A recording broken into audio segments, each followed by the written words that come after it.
Okay everyone, so in this video series we will be working on vital signs, the different types of specimens that you possibly will have to collect if you're working with a client at home, talking about fluid balance, both intake and output, talking about catheter care, we're going to talk about a little bit about warm and cold applications, possible dressing changing, and as well as ostomy care. So first things first, let's talk about vital signs. Vital signs are the measurements, the temperature, the pulse, respiration, blood pressure, and nowadays we also include pain level that monitors the functioning of the vital organs of the body. A circadian rhythm, on the other hand, is that 24-hour day-night cycle. Okay, that 24-hour day, a full day pretty much, okay? So this is the ranges for vital signs that we need to be able to be understanding, just looking at the oral temperature, rectal and axillary, knowing that rectal temperatures will always be about a degree higher in average than oral, and then the axillary, which is underarm temperature taking, which is going to be about 1 degree lower from the oral. You know, looking at blood pressure, systolic and diastolic, those are the two different numbers. Systolic is the number at the top, diastolic is the number in the bottom, okay? So we need to look at the different levels of what are pre-hypertensive to what is considered hypertensive, okay? So let's look at temperature. There are 4 sites where we can take them. We always understand that we want to stop using mercury thermometers. So we're using mercury-free thermometers nowadays. We also have a lot of digital thermometers out there. It's starting to be used from oral, rectal, and axillary temperatures. We're trying to make sure also to let you know that you can never use an oral thermometer as a rectal thermometer or vice versa, even if you're using sleeves on these thermometers, okay? So making sure that we need to learn that. Now for a lot of the thermometers, you don't need to shake them no more like we used to back in the days. If you've seen videos or if you've seen movies where after they take somebody's temperature, they shake it. Those were typically for mercury thermometers, but since we're not using those no more, you don't have to do the shaking no more.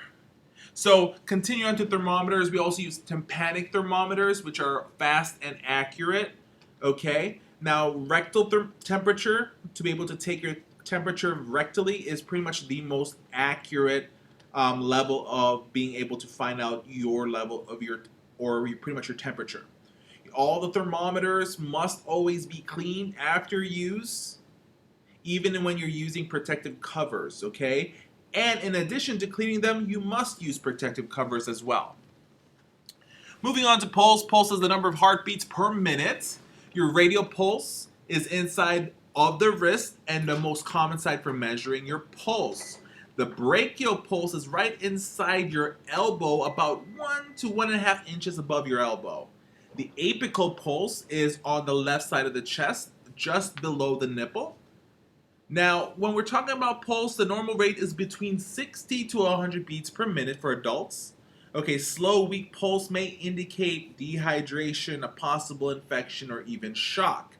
Now, when we talk about a stethoscope, other than using it to listen to your lung sounds, it's also an instrument to be able to listen how your pulse is going. You know, the rhythm, is there any abnormal rhythms that are happening, okay? So you want to be able to make sure that you know the common pulse sites. You have your brachial, you have your radial, you have your carotid pulse, which is right on your neck.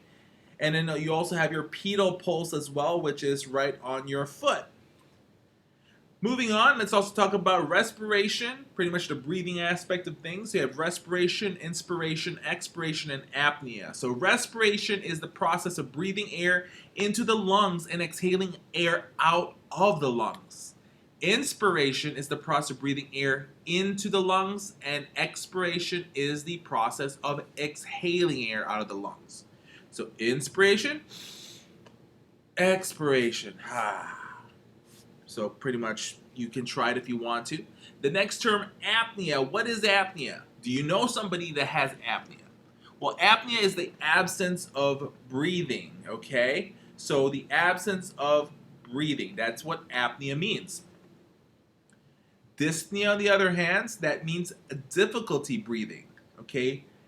P-N-E-A means breathing. Dys is difficulty. So when we talked about the previous term, the apnea, A is without, Apnea, breathing, so without breathing or no breathing. Eupnea, EU, that means normal respirations. Orthopnea is shortness of breath when lying down, and the only way you can relieve it is if you're sitting up.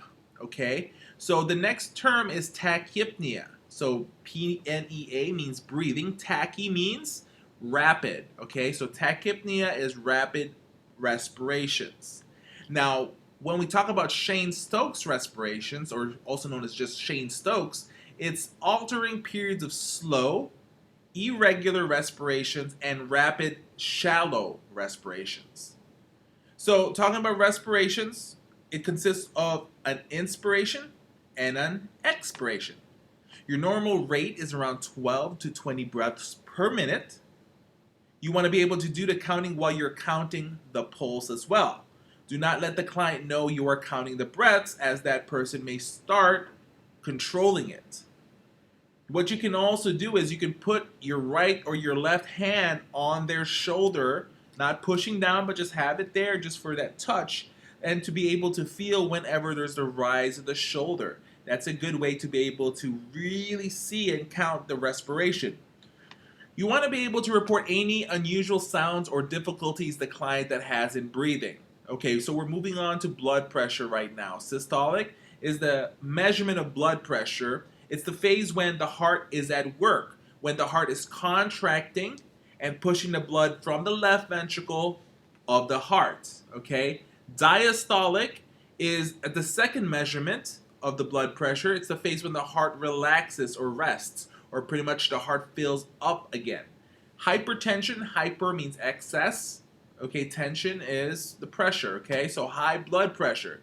Hypertensive patients or clients are people that measures on their blood pressure having a systolic of 140 or higher, or a diastolic of 90 and higher. When we talk about prehypertension, this is a condition in which a person has a systolic measurement of around 120 to 139 and a diastolic of around 80 to 89. These are pre-indicators that the person does not have high blood pressure now, but there could be a possibility that they'll have that in the future. So if hypertension is high blood pressure, hypotension is low blood pressure, and that is if there's a measurement between 100 to 60 or even lower. Now, the next word is a mouthful. It's called a sphygmomanometer.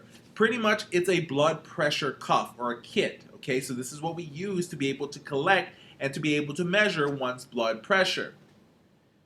Moving on to blood pressure, the two parts of it are the BP is the systolic, that's the top number, diastolic is the bottom number. So we talked about already the normal ranges and what's considered pre-hyper as well as hypertensive.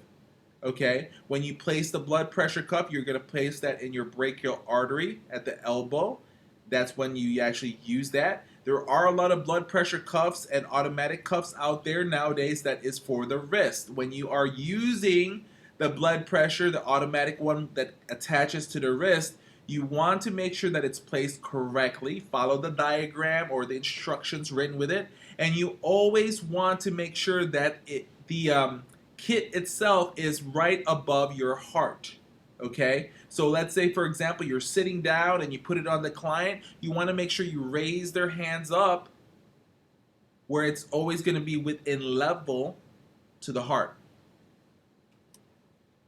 So the fifth vital sign nowadays is we're talking about pain now. We want to be able to measure the pain.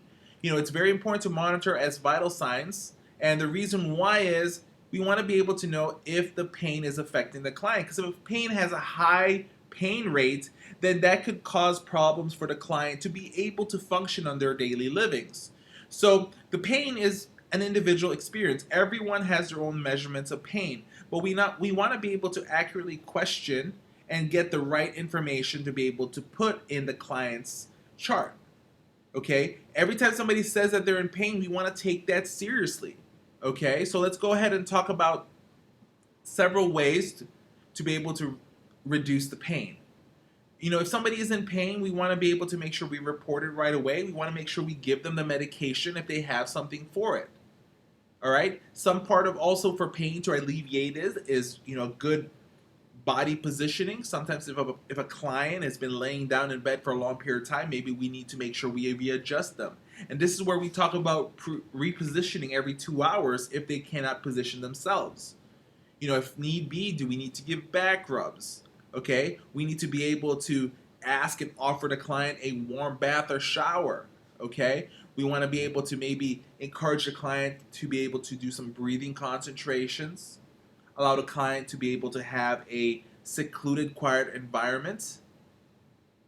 And remember, once again, medication is important. If they have orders for medications, that they actually take it. We, of course, don't want our clients taking medications that they don't have orders for, because that can cause problems later on.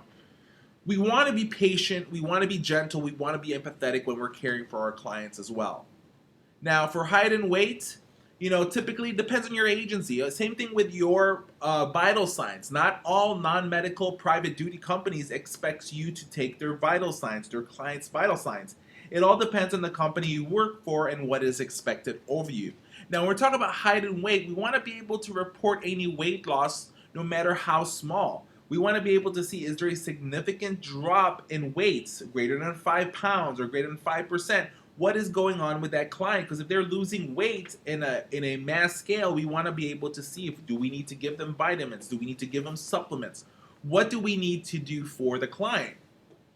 So when we're taking the height and weight, always make sure we provide privacy. Just like any other procedures we do, we want to be able to provide privacy. Weighing part, we want to be able to also make sure we do it the same time of day to be able to match up with the routine. You never know, is the client eating a large dinner at nighttime? And that's why there's a weight gain that happens every night. When we're recording the oral temperature, I want you to keep in mind, remember, where you have to use a mercury-free thermometer. Okay, it's an oral thermometer. Always make sure that you use the sleeves on them as provided or as purchased. Okay, make sure that you wash your hands before and after. It's just very much important to do that. Now, pretty much on any procedure, you want to wear gloves. You always want to wash your hands. But now if we're talking about rectal temperatures, we want to make sure that you really wear gloves, okay? You know, you have to understand that when you insert the thermometer, also make sure that it has a sleeve and also that you actually keep it lubricated to avoid any shearing or any scratches.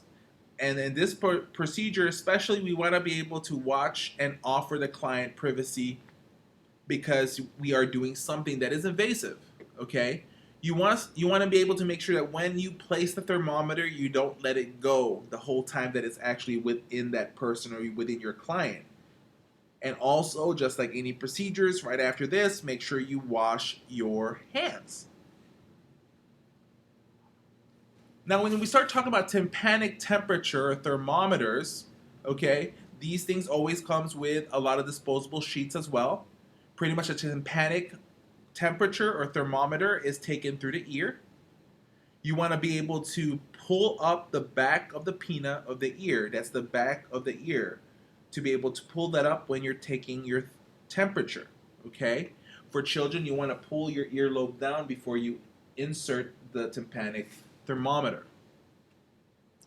When you're measuring an axillary temperature, right under arm, right on the armpits, okay, and also understand that this is less reliable, always 1 degree lesser than the oral thermometers or temperature being taken.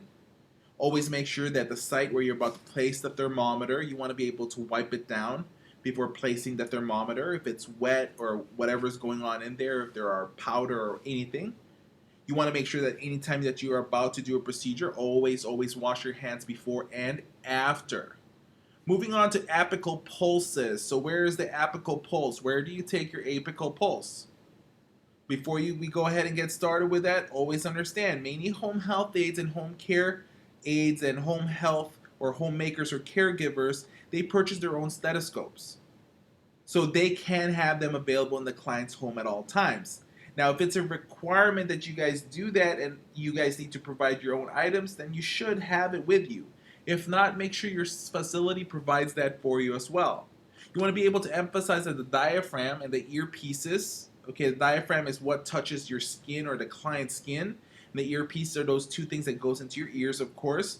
It needs to be cleaned at all times and always between a client care. Okay, if there's any irregularities that you're hearing or you're pretty much listening to, make sure you report that. Always make sure before you touch a client you wash your hands first. It's very much important for that.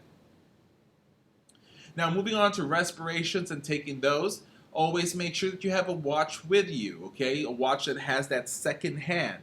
That's a mandatory thing when you're caring for somebody. You always must have watches on you. The ability to feel the pulse comes with practice, of course, when you're taking the pulse and when you're recording the respiration. It takes time, and you can practice on yourself, on a family member, a loved one, or whomever. You want to be able to emphasize that a pulse less than 60 or more than 100 has to be reported to the supervisor as abnormal. You always want to observe and document any patterns and character of the breaths. And always, always, always remember to wash your hands. When you're measuring and recording height of a client, here's a couple points to put in mind. The procedure will be different for bed-bound and ambulatory clients. And always remember to wash your hands. All right, here's a few more definitions. And what we're going to be talking about here is in regards to the several types of specimens that you, as a caregiver, a homemaker, or somebody that cares for clients at their home has to collect. Okay? So talking about specimens. Specimens is that sample that is used for analysis in order to try to make a diagnosis. A sputum is a thick mucus coughed up from the lungs, whereas stool is the feces, okay? The poo-poo. Hat in healthcare is one of those collection containers that is sometimes inserted in a toilet to collect the measured urine or the stool so it doesn't land in the water, okay? So let's talk about routine urine specimen. A routine urine specimen is a urine specimen that is collected anytime a person voids. They're about to urinate, collect. A clean catch specimen, on the other hand, is a urine specimen that does not include the first and the last urine that is voided, also called midstream. 24-hour urine specimen. Now what that does is a urine specimen consisting of all urine voided in a 24-hour period. So if a client needs to collect a 24-hour urine specimen, they're given a pretty much almost like a 2-liter bottle. Typically, the color is orange in it, and of course has warning sign and hazard signs on it.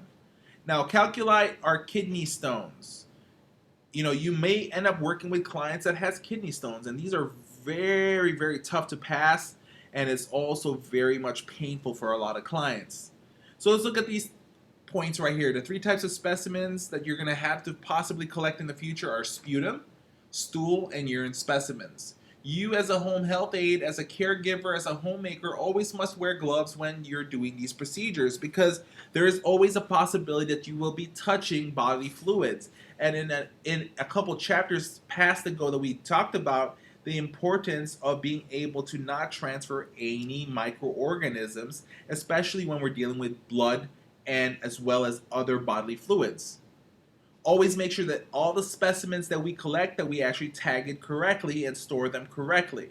Typically, you must place the client's full name, whatever their social security number is, depending on what's ordered for you. Sometimes it's just a full social security, or sometimes they just tell you to put the last 4 digits.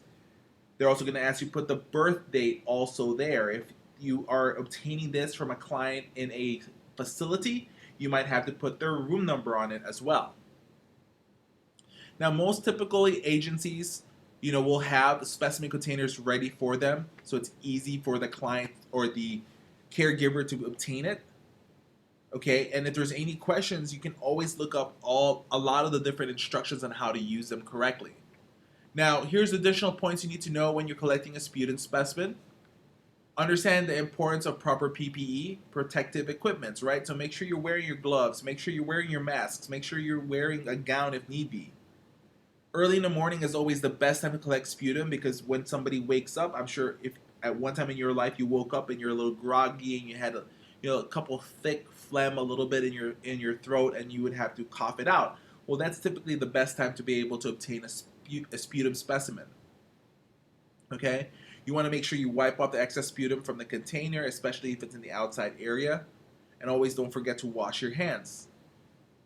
Now, when we're collecting stool specimens, urine and toilet paper should not be included in the sample. Okay, we are obtaining the stool specimen only. So remove and discard gloves and wash hands before leaving the room. Upon your return, put on clean gloves. Understand that the perineal care must be necessary if there is any stools that comes out. You want to be able to make sure that both you and the client must wash hands after the collection. Remember, in any of these procedures we do, we always want to be able to offer the client to wash their hands also. And also, you want to be able to be familiar with what specimen containers that your agency is working and using, so that when you are faced with having to collect some specimens, you already know how to use it. Okay, we're talking about routine urine specimens now. Always ask the client to put toilet paper in with specimen. Okay? You want to be able to make sure that there's no toilet paper that's placed with the specimen. You just want the specimen alone. You want to be able to make sure that you remove and discard all the gloves and wash hands before leaving the room. As a home health aide, a homemaker, or caregiver, you should wipe off the outside of the container with paper towel and label it correctly. Label it according to what your standards are for your facility. You always want to be familiar with what kind of collecting materials you're using with the particular client so you don't mess things up. And always, always, always wash your hands and the patient's or the client's hands. Now, in what we call a clean catch or a midstream catch, we need to understand that the labia of the female client or the penis of the male client must be cleaned before collecting the specimen. The client must start to urinate, stop midstream, and then start again so the urine collected is not the first urine voided at that time. When the container is half full, the specimen is completed and the lid is placed on it. Okay? You want to be able to wipe off the outside of the container with a paper towel and label it correctly, and also remember to wash your hands and to make sure the client washes his hands as well. A 24-hour urine specimen, on the other hand, is we have to understand that we have to make sure that whatever we're filling up is we actually label it correctly. Okay? We want to be able to include what time we started collecting and what time we stopped collecting. Any of the specimens should always be kept cold at all times during the 24-hour of the collection process, pretty much your refrigerator. The urine from the first morning urination is discarded. The 24-hour begins after that voiding and ends 24 hours later after the early morning urination. Now, there's going to be times, right, where the specimens are kept in a special refrigerator. Other times, okay, the collection may be placed in a large bucket of ice to keep it cold. You always have to be able to explain things carefully to the client and the family, that you should not or they should not discard any urine during the collection period, or the entire 24-hour collection will have to be started again.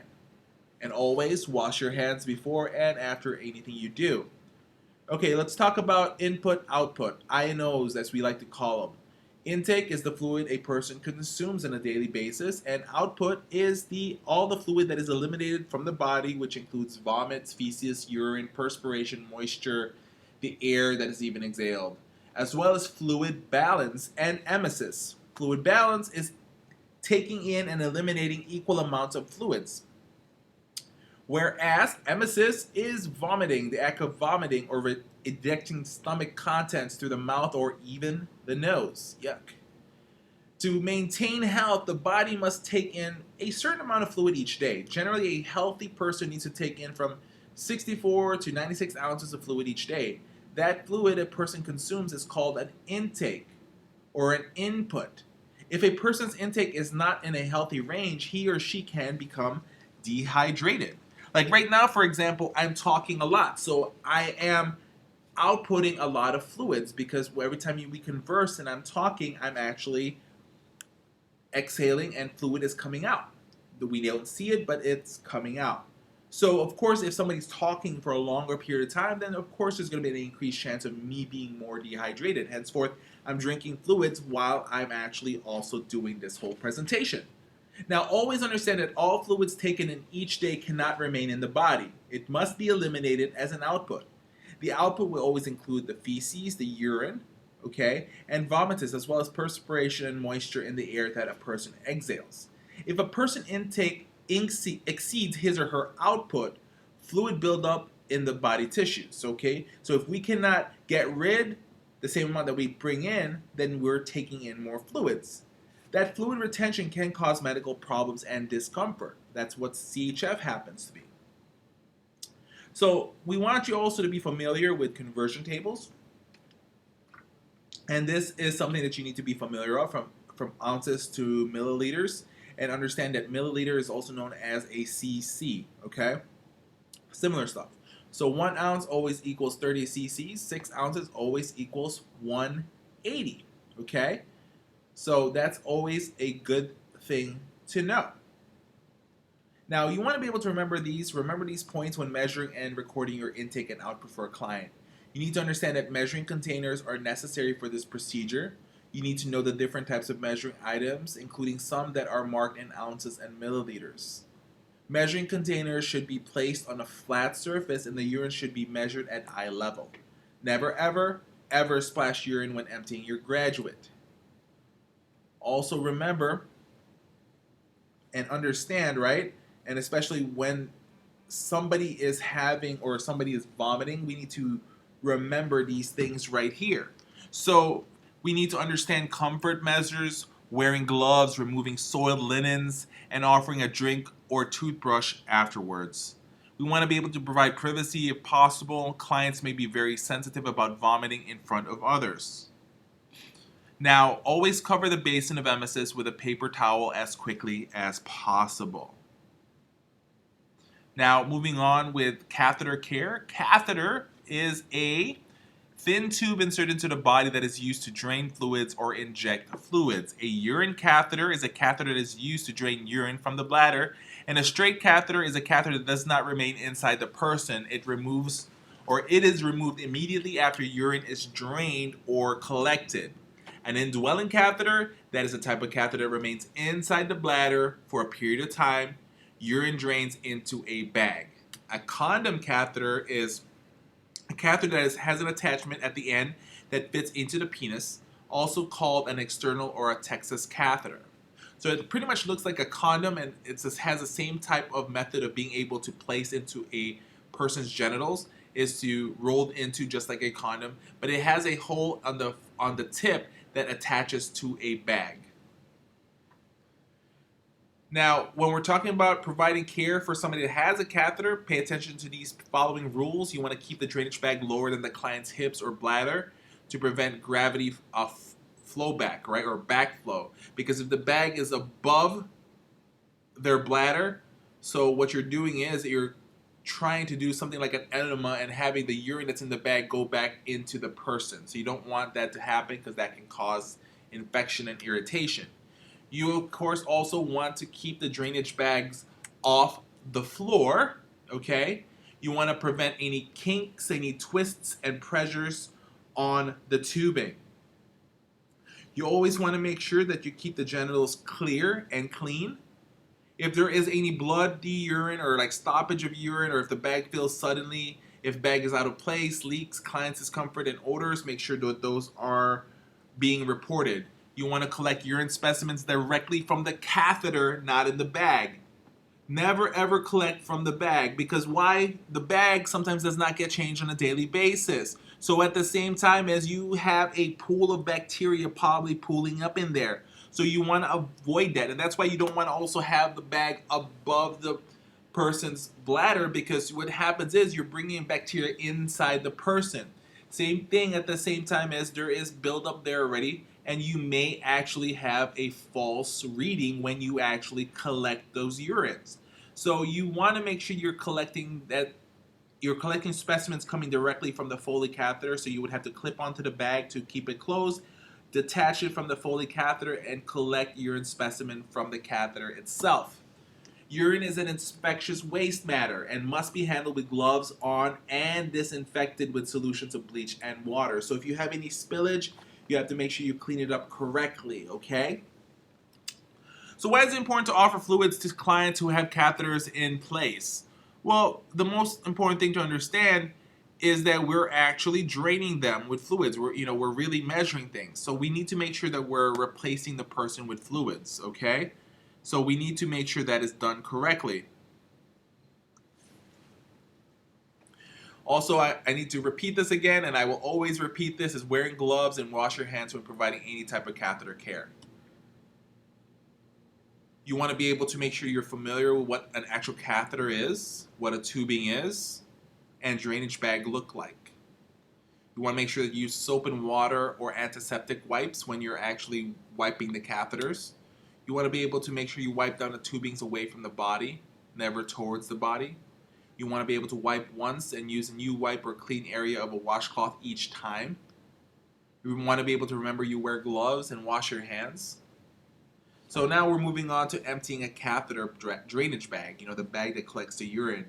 The drainage system is a closed system so that no infection can enter. It must remain a closed system even when being emptied. The drain spout should be cleaned with alcohol every time it is emptied and opened so that the bag remains lower than the client's hips. You always want to observe urine for color, smell, clarity, and amounts.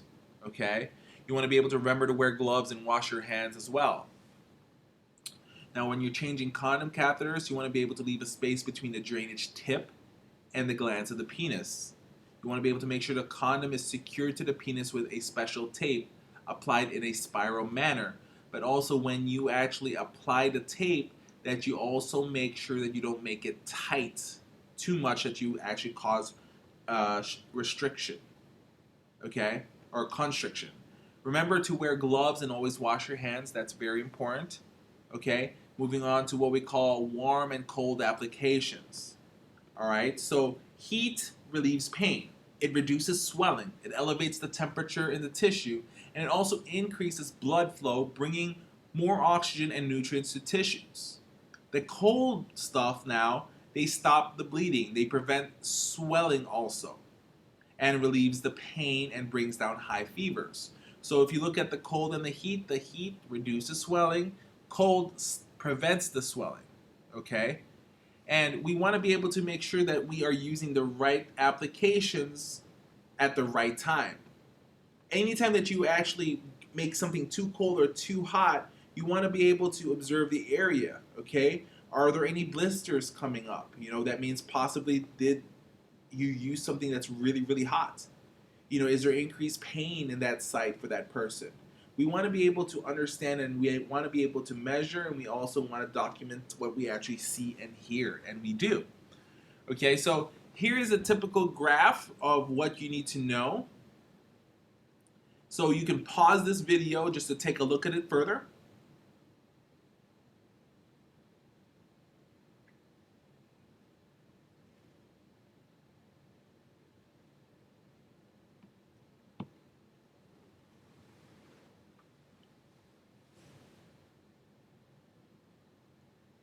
Okay, let's go ahead and move on.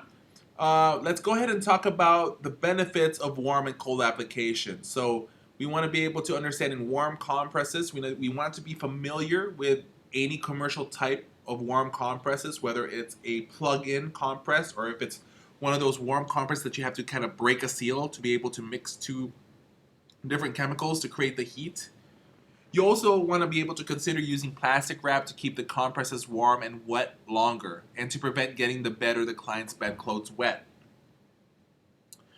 When we're administering warm soaks, we have to understand the importance of using the correct temperature. You don't want it to be higher than 105 degrees Fahrenheit, and you don't want it to be on the person or have the person there for longer than 15 to 20 minutes. Now, the client may feel chilled, so use a bath blanket. You also want to carefully add warm water to basin periodically to keep the water continuously warm. Now, let's talk about using a hot water bottle. You also want to make sure you want to pay attention to the temperature. When you're using a hot water bottle, it's a different temperature used for an adult than for a child. Also, same thing for about the amount of time. We need to make sure that we read the rules and as well as what's covered in regards to how long it should be on. Always want to cover the water bottle and check the skin every 5 minutes. Okay, it alleviates the a little bit pressure from the skin, but to be able to reassess things as well. We want to practice filling the bottle and pressing out the excess air at all times. Another procedure we should talk about are Sitz Baths. It's a procedure given, is for the use of a Sitz Bath. So when we're doing a Sitz Bath, we have to understand what this is going to do is going to help out with, any swelling, with any joint pain. And, Sitz Bath are typically ordered by a therapist or by the physician for them. When we're providing somebody a Sitz Bath, okay, we want to make sure that you are always wearing your gloves, you washed your hands, you should always be familiar with the types of equipments being used. Everything will vary at times because there are different companies that will actually provide the products for this. So when we're using ice packs now, you want to be able to know that the ice bag should only be filled 2/3 full and never filled completely. You want to be able to, remove the excess air in it. And you also want to make sure that whatever you're using has to be always covered. Always make sure that when you put the ice pack on an area of your skin that you actually check it always for several, within like about 10 to 15 minutes every time you have that on a person. You want to pay attention to the skin. Are there any blistering happening? Are there any paleness? Are there any white or gray skin or discoloration that's happening? Now the client may feel chilled, and obviously they should feel chilled if they have ice packs on them. So a blanket is always suggested to be able to be there. And remember that it should not stay longer than 20 minutes.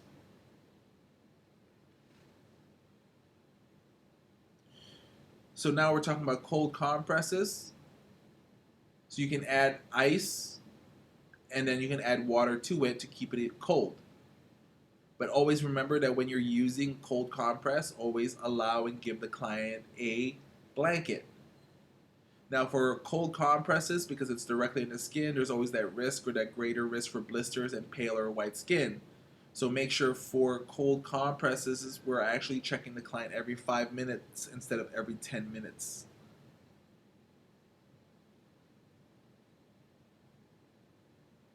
The next thing we are going to be discussing is how to apply non-sterile dressings. So why do we provide non-sterile dressings? Why are we putting dressings on a site? Well, the reason why we're doing that is we now have an open site, and if you have one of those, you can increase the chance of getting an infection. So by having a site such as that, we actually put a dressing on a wound, we are actually trying to prevent the access of a microorganism to be able to enter that site and possibly cause an infection. So you always want to make sure that you are actually changing your gloves every time you're about to do something. You always want to be able to observe the dressing, the wound for odor, the amount of color of drainage, and any redness or swelling that's surrounding the area. You only want to touch the outer edges of the dressing when you're applying it and never in the center.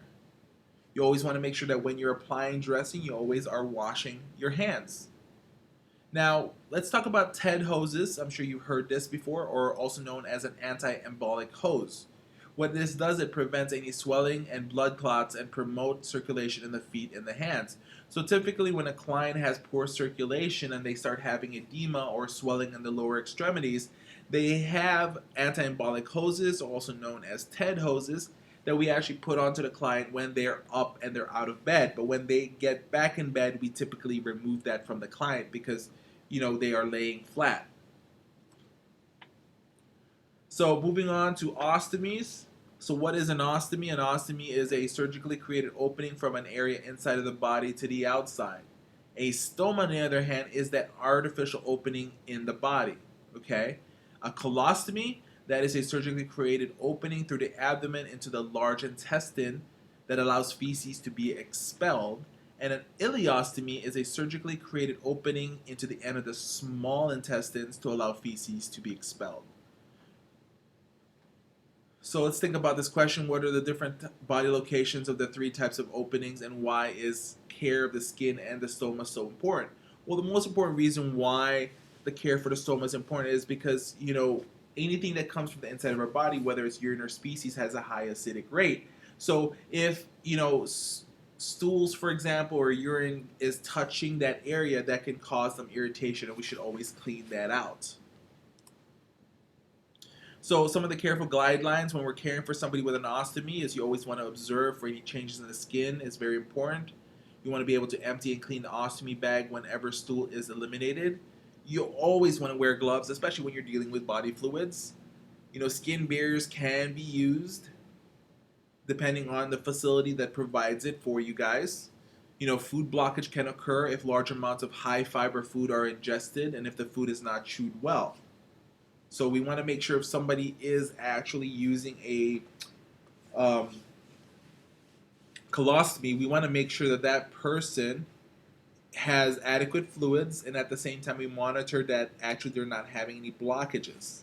So encouraging fluids is important to somebody with a colostomy or any ostomies. Now there are going to be a lot of clients out there who are embarrassed about having an ostomy because there is a differentiator about you and another person. So always provide a privacy for that particular client. If there's any odors that are coming from the client, meaning it's escaping the area, we need to report those to our caregivers. We want to be able to report any changes in color, amount, frequency, or even odor in the area, as well as whatever is coming out. We need to be able to, look into things and make sure that everything is working properly. In a lot of cases, the client is very experienced using the ostomy equipment and will even teach you about their products. So you want to be able to at least have a general look and a general feel of what is actually being used for that particular client. So we just literally covered a few information here. I hope that we're able to share that with you guys and be able to give you guys some information. We covered a lot of different topics here, from vital signs to different types of specimens that we collect, the intake and output as well, and catheter care. And then also talking about non-sterile dressings, warm, cold applications, as well as ostomy care. Now keep on watching our videos. There's going to be an examination right after this particular section. If you have any questions, always shoot over an email to us and we would love to be able to answer that for you. So keep on watching our videos and thank you so much, and you guys will be able to be educated on how to be able to provide great care for clients at the comfort of their home.